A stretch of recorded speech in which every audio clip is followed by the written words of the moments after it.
গরম এসেছে, এখন একটু হালকা পাতলা ঝোল খেতে খুবই ভালো লাগে। তাই রান্নাটা করার জন্য আমি 2টো কাঁচা লঙ্কা, সর্ষে, পোস্ত, অল্প একটু আদা বেটে নিয়েছি। এবার কড়াইয়ে তেল দিয়ে পটলটাকেও ভেজে নিয়েছি। পটলটা ভাজা হয়ে গেছে, তুলে নিয়ে ওই তেলের মধ্যেই আলু আর সজনে ডাঁটাটা ভালো করে ভেজে নিয়েছি।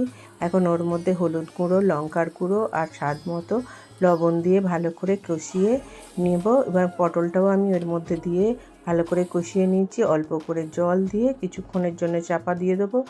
এখন আমার সমস্ত সবজি সিদ্ধ হয়ে গেছে। তরকারিটা ঢেলে কড়াটা পরিষ্কার করে ওর মধ্যে কিছুটা তেল আর হলুদ দিয়ে ছোট ছোট চারা বাটা মাছ আমি ভেজে নেব। এরকম হালকা পাতলা ঝোল খেতে কিন্তু বাটা মাছ দিয়ে খুবই ভালো লাগে। মাছগুলো আমার ভাজা হয়ে গেছে। এখন ওই তেলের মধ্যেই কিছুটা পাঁচফোড়ন, 2টো টমেটো ভালো করে কেটে নিয়েছি আর ওই সর্ষে, পোস্ত, আদা, কাঁচা লঙ্কা পেস্টটা দিয়ে ভালো করে কষিয়ে নেড়ে চেড়ে ঝোলটা ঢেলে দেবো। এইভাবে একবার বানিয়ে খেয়ে দেখবেন, দারুণ লাগে। উপর থেকে অল্পটা একটু আমি লবণও দিয়ে দিয়েছি।